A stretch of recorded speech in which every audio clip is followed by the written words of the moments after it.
Hi, folks. Good morning. Today is the 20th day of June 2024. It's about 10 o'clock or 20 till 10 in the morning on a Thursday. Now, for some reason, I thought all day yesterday was Thursday. Oh, I don't know what the fuck is wrong with me. I have no idea. How you doing? Why key leaks? Somebody asked me to provide some of my old articles and videos and links to videos uh, exposing what the fuck WikiLeaks was, is, and always will be, which is an intelligence agency operation. And so I went and looked and found out that most of the stuff was gone in the second purge of Scott from YouTube way back when. And so I had to re-upload that. So I did re-upload that, and that is now on my BitChute channel. Okay, just thought I'd share that with you. Let's do this, and then let's put this guy back up because it looks better.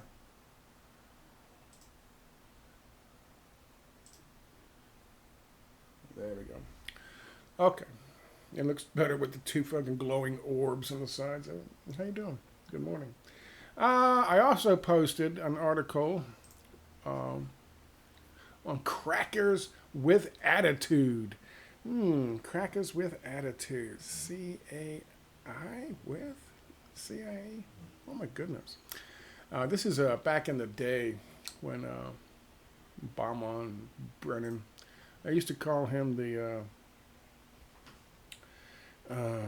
which king of Angar? Angar? Which is from the Lord of the Rings. If you don't know what that is, one of the 9 fucking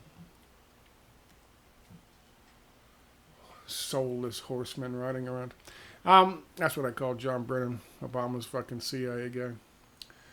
Says it's on the floor of the Senate. We need a crisis to get them to vote for it. And so that's, of course, when WikiLeaks pushes a new pro-Palestinian hacker bullshit. That's right. Brennan said he was hacked, and they need protections that only CISPA, then called CISA after the Edward Snowden bullshit, will provide for you. And so, of course, along came WikiLeaks with this Crackers with Attitudes group who had hacked, fucking quote-unquote, hacked John Brennan and helped get people to, your senators and Congress critters to vote for what big business wanted. That's Julian Assange and WikiLeaks. WikiLeaks is clearly an intelligence agency operation, always has been, always will be. He impregnated his wife not once but twice while being imprisoned and tortured. Give me a fucking break. Anyway, so that's that. Let's talk about some news going on. Here's a good, or you can go back and read this article. This is from 2015. Good stuff. Let's talk about some of the news of the day. I'm just going to read some of the stuff that I posted up here and just talk about a little bit of the stuff I posted up here. I haven't made a video in 2 days, so I figured I would bang one out for you, even though I posted one today and it was an archive video, so I had to do something. Zelensky bans another Ukrainian opposition party. The list is getting long in Ukraine. You know, Voldemort, I call him, Zelensky. It's funny the kind of dictators we like. All the dictators that were overthrown in what they said was the CIA's fucking color revolutions, oh my God, what were they called back in the day? You know I'm talking about Tunisia, Egypt, Yemen. Everyone said, oh my God, those are CIA operations. No, they weren't. The people who were kicked out were our fucking assets. We like fucking dictators because dictators represent stability. And because we are run by big business loves stability. Big business doesn't like fucking the whim of the people. No, that's not allowed. That's why who's running in against Bowman? Yeah, a Republican. A Republican businessman. They say he's a centrist Dem. He's a fucking new Dem, a DLC Dem, a corporate Dem, a fucking neocon Dem, like Hillary Clinton, like fucking Nancy Pelosi, like Barack Obama, like Bill Clinton. He is a, like, what's the guy's name? Tesler? What's the fucking guy's name? The dude who had a stroke. He pretended to be all fucking left wing, and then he had a stroke, and then he came back and said, "Oh, now that I'm brain damaged, I'm going to be a conservative." Fetterman, big fucking Zionist Fetterman. Yeah, the stroke didn't do it. He was a fucking right winger to start with. That's their gimmick. That's their gimmick. They're right wing. They pretend to be left wing. They pretend to be aggressive. Like the entire squad. They pretend to be fucking, on the left, progressive. They get progressive fucking thought leaders like Jimmy Dore, which is why Jimmy Dore's a multimillionaire now, by the way. To promote them to the fucking sheeple, we got change coming, like Barack Obama. I told you what he was in 2007. It's a fact. I'm the real left. The real left. We're still out there. We're still hopeful. We just a little gun shy now, a little shell shocked now, most of us. But it's people went around thinking RFK Jr. was going to be fucking. What did I tell you? Nope. Nope. And here we go. So we like stability. And of course, the right wing is historically the one on side of big business. That's why in this country, the Democratic Party has super delegates. The Republican Party does not. They don't need them on the Republican Party. I bet they wish they had them with Trump. Wish they had them now with Trump, but they don't. Okay? But with the Democrats, they have super delegates to keep somebody who's really a leftist, like Jimmy Carter, for example, from coming to power. Okay? Like Bernie Sanders back when he was actually on the left. Okay? If he ever really was. You can look back at his fucking stance on Yugoslavia and ask yourself, was he ever really on our side? I don't know. But that's why they have super delegates in one party and not the other. Because this is the fucking, and every year we're told by the leading candidate, either Hillary Clinton or Joe Biden or Clinton, we are always told, well, in order to win the election, we're gonna have to move to the right. We're gonna have to move to the right. They've moved the fucking, what's that fucking window, Overton window? They've moved that thing so far to the fucking right. You have far right fascist fucking shit, and you have on the left semi-right, kind of right, fucking centrist right. There's no left anymore. It's gone. It's toast. If you think AOC or Bernie Sanders are left, enjoy the little fantasy world you live in, so that they're not. So that's how they maintain stability in the United States. The last thing they want is an actual leftist. They'll call him commie. They'll call him Putin puppet. They'll call him fucking Chinese fucking Manchurian candidate. They'll call him whatever, and then they'll kill him if a real one would arise. Okay, that's just the way it works. So of course overseas in other countries, that's what we like too. We've done that ever since fucking World War II. We've done that since fucking the Gladio operations. We can't have anybody on the real left. We can't have anyone getting too close to fucking Russia or China. That's what Afghanistan was about back in the 70s. It wasn't about Russia invading. It was about Afghanistan getting too close and making business deals with fucking the Soviet Union. We couldn't allow that. Our business interests, the people that really run this country, the masters of the universe. Okay? So, Zelensky is he was out of office supposedly in early May, mid-May. His term ended. They're supposed to have an election before that. He postponed it because of war that he's continuing to drag on because the United States and Europe are letting him continue to drag it on, just like what's happening with fucking uh, uh, Netanyahu and fucking Israel. he is a lame duck. He is powerless. Zelensky is, and I'll show you in a minute. So too is Netanyahu. Netanyahu will not be prime minister of Israel come July 24th, 2024. I know I made a prediction before. Who the fuck could have seen this happening?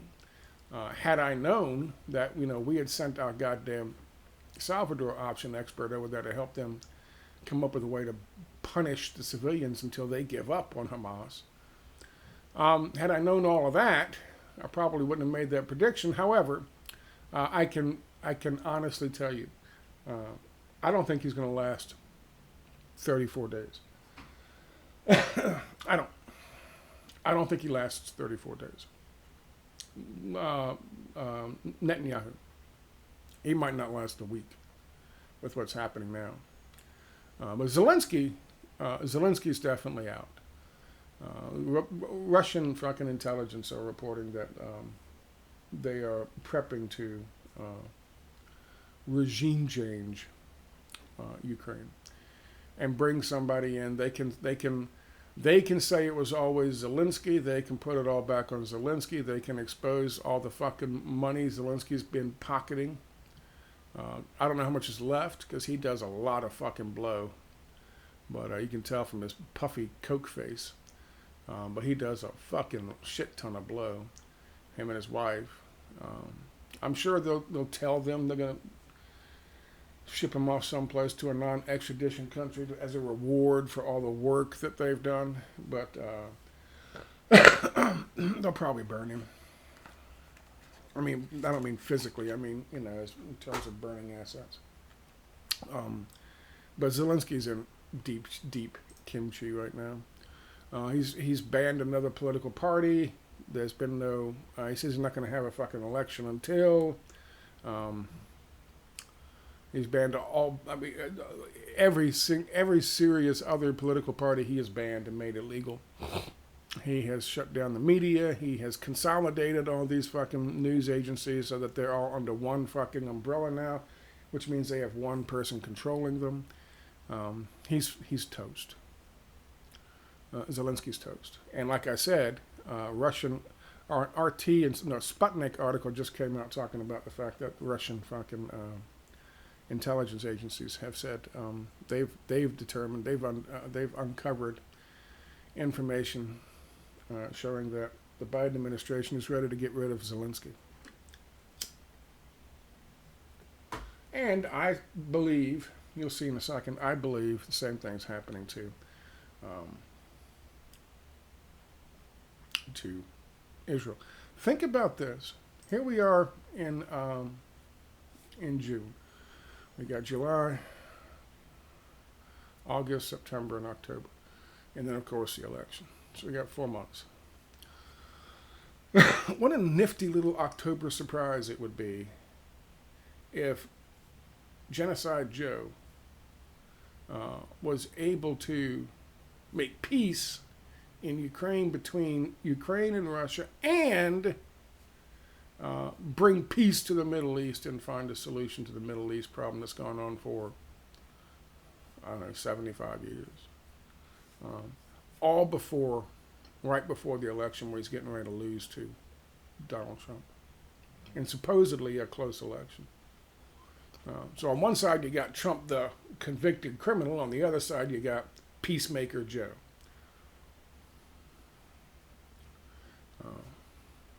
If I was somebody in charge of his campaign, I would see that as a definite fucking possibility.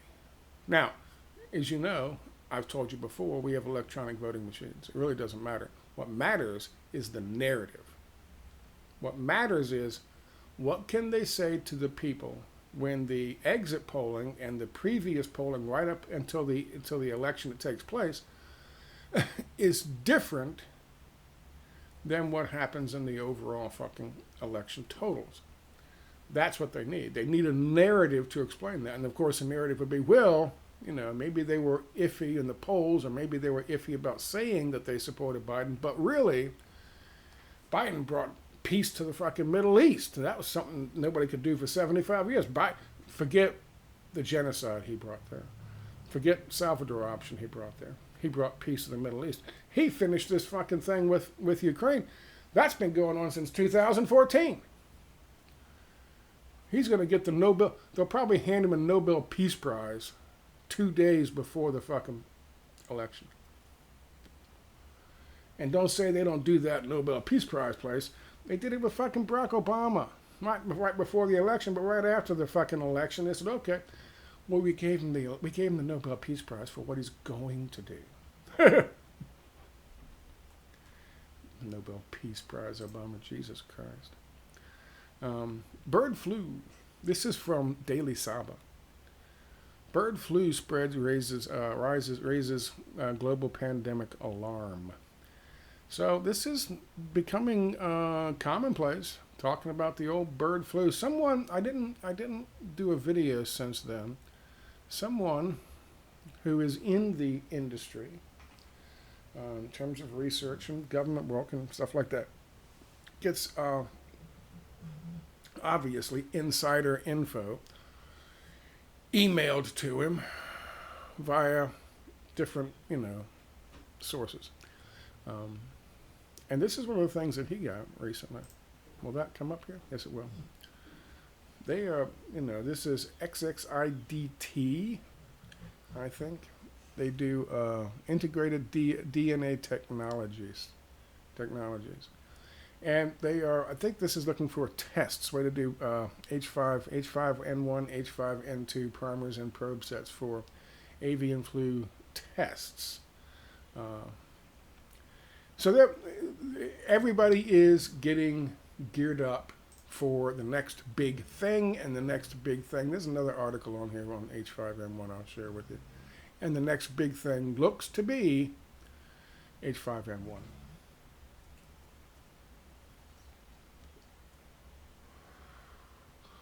And that could be problematic because H5N1 is dangerous. It's more dangerous than fucking SARS-CoV-2. I don't know how lethal it is, but it is more dangerous than SARS-CoV-2. UN Rights Office accuses Israel of violating laws.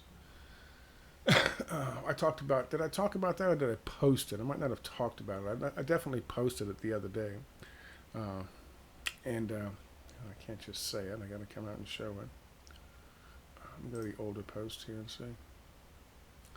We'll talk about this too as well. This is interesting. Here's how scared should you be of the bird flu from the New York Times. They have a nice little fucking chart there explaining to you.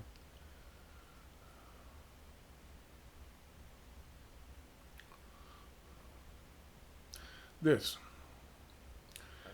Israel is found guilty of committing the following war crimes, and more to be added. Their study was based on information up to January of this year. What they had done already was they had already practiced the war crime of attempting to exterminate all the people in Gaza, intentionally targeting of civilians and civilian objects, murder, straight up just murder and assassinations, using starvation as a method of war, forcibly transferring of civilian population, depopulating targets in areas for repopulation purposes with Israeli settlers, gender persecution of Palestinian men and boys, sexual and gender-based violence amounting to torture, cruel and inhuman treatment, and of course weaponizing and the distribution of humanitarian aid. And these are mostly affected women, pregnant women, disabled, elderly, and of course children. So I didn't want to just tell you that, I wanted to show you that.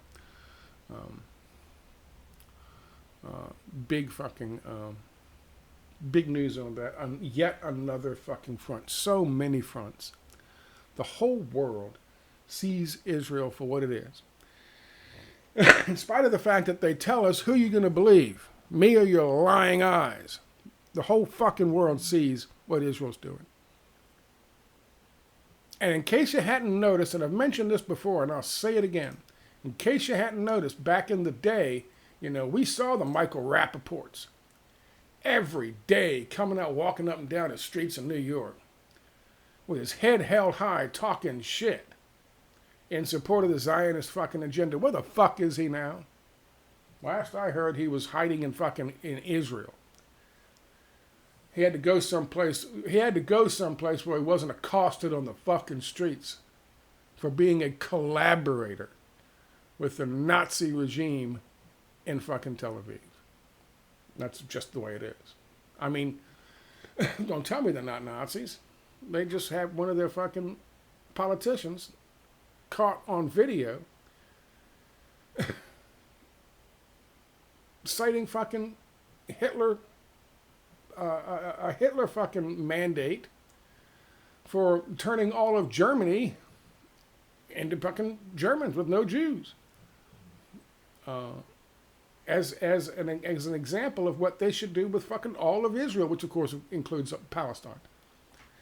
And if you look at the Greater Israel Project, includes a lot of the other surrounding countries. And he was praising it. He was saying that's the right. He was citing Hitler as justification for doing what they're doing to fucking Palestine. So don't tell me they're not Nazis. They're straight up fucking Nazis. That's why they're big friends of fucking Zelensky. And of course, the glorious Kurds. Now the Kurdish people are not Nazis. Jewish people are not Nazis. Even Israeli people are not Nazis. And Ukrainian people are not Nazis. We're talking about the fucking controlled, the governments that are in control. And we support them. Why? Because we're fucking Nazis. It's just a fucking fact. You think Nazis lost World War II? Here's the thing. U.S. calls off meeting with Israel after Netanyahu's criticism of Biden. I mentioned this in a post the other day, and I said that it was when I first saw it, the quote from Bibi bitching about not getting some fucking weapons or some shit. After all the stuff Biden had done, I said, this guy has just stabbed Biden in the back.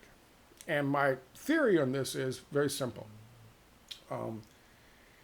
He's stabbing Biden in the back in order to help support Donald Trump in this election cycle. And he was probably told to do this, I'm guessing. Is her name Miriam Adelson, the widow of Sheldon Adelson? Adelson gave $200 million to Donald Trump in 2016's election. He's a big supporter of Trump. One of the reasons Trump moved the embassy to East Jerusalem, took over some Palestinian person's house and stuck our fucking embassy in it. And was given, at one point, Donald Trump was given a Trump land city or some shit in fucking Golden Heights. Some bullshit. Big supporter of Trump. So it makes sense to me that somebody, the big money behind whoever's managing Adelson's thing, would be communicating with Netanyahu, saying, "Listen, we got to help fucking Trump." So he comes out and stabs Biden in the back. Now, it could be he's just desperate, because as I'm going to show you in a second, the worm has turned for Mr. fucking Netanyahu. He's in a world of fucking shit. He's in a world of hurt. He's got no friends anymore except the super fucking rich Zionist. And that's not going to do it. There are hundreds of thousands of people protesting every fucking week, every Saturday. The streets are fucking full in Jerusalem and Tel Aviv. And wherever his house is, they go from the Knesset to his fucking house. And they had made it illegal at the beginning of this thing to do any kind of protests that would call for the end of the goddamn war. Now you've got so many fucking people. What are you going to do? What are you going to do? So, shit's bad. Plus, you have the ICC, you have the ICJ, you have the UN Security Council, you have all of these fucking things. All of these fucking things. UN human rights fucking organizations, you have all of these fucking things. You have Bet Salam, you have the human rights organizations inside Israel. calling for his removal. He is toast. Now they've dusted off that information. Remember that story that came out and I covered it in November and December of 2023. I said that they knew this thing was going to happen a year before it happened on October the 7th. Some people say that's evidence that they let it happen on purpose. I don't know about that. I'm still on the fence on that one. I think that there's a difference between letting it happen on purpose and underestimating your adversary. Because it sounds to me like that's what they did. Because he's not going to survive, and they're not going to win. They're not going to get rid of all of Hamas. They're not going to be able to take all of Gaza. They'll probably end up losing the settlements they have and the control they have in the West Bank when they are forced to go back to the June 1967 borders. This is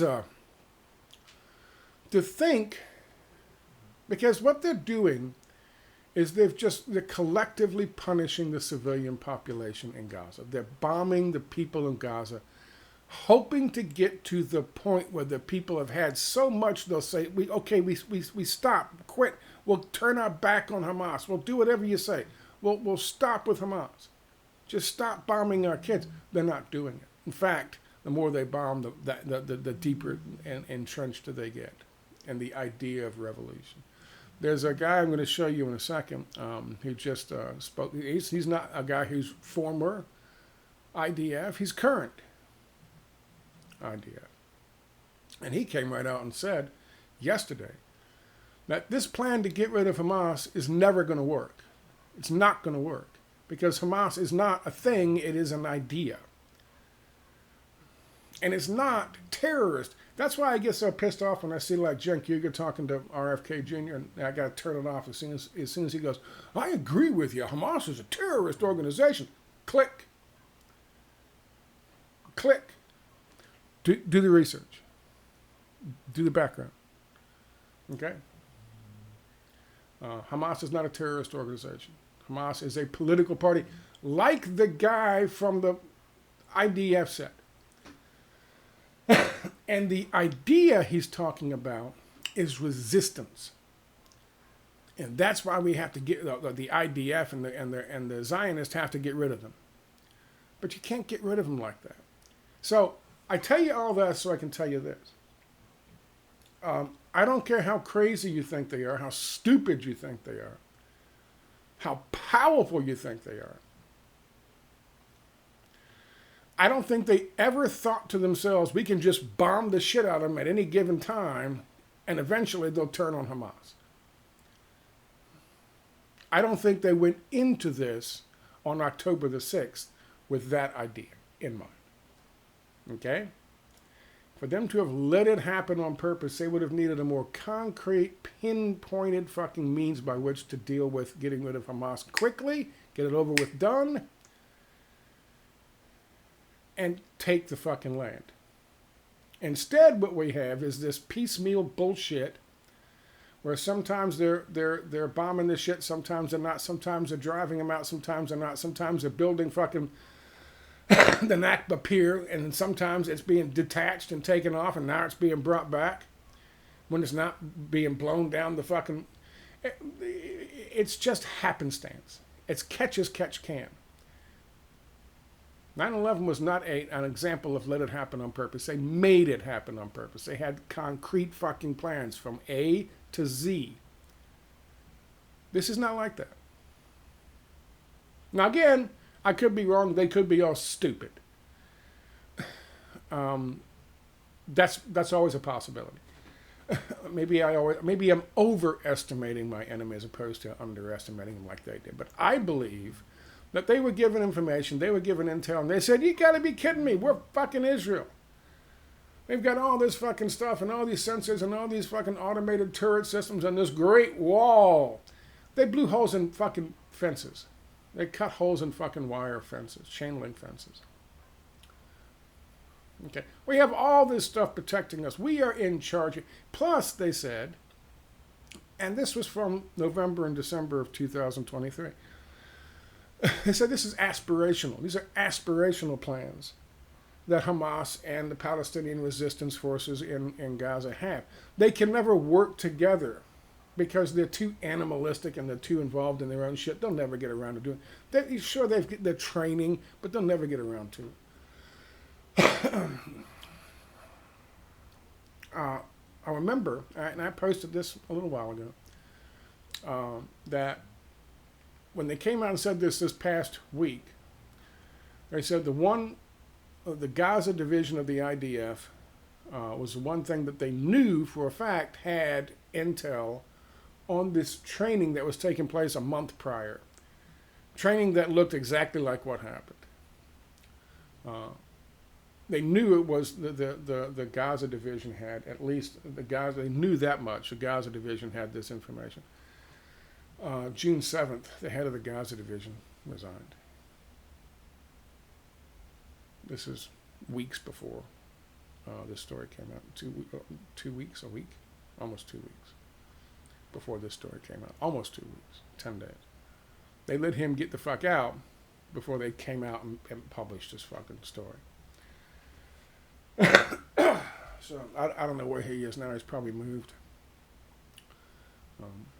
Plus now, more stuff is coming out about how many people were killed by the IDF on October the 7th. All of this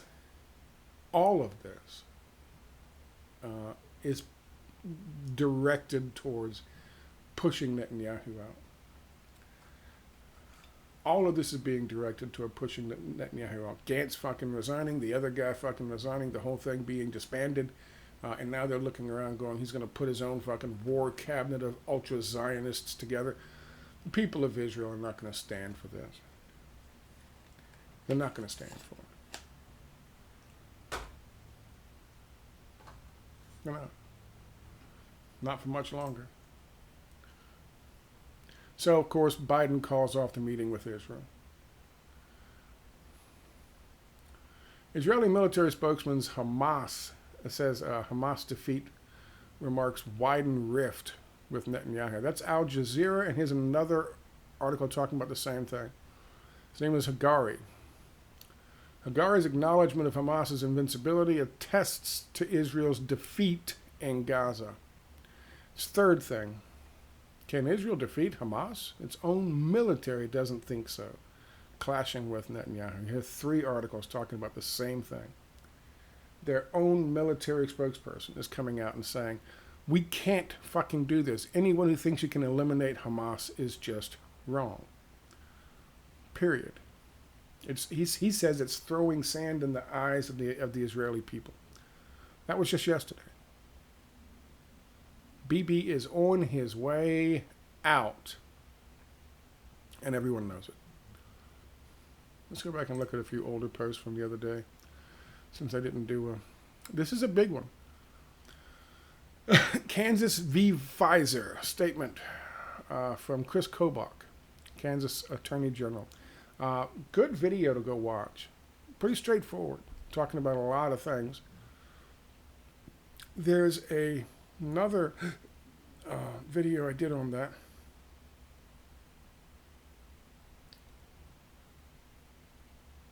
Oh, look at this. Israel to double down on settlements after Palestinian recognition in the West Bank.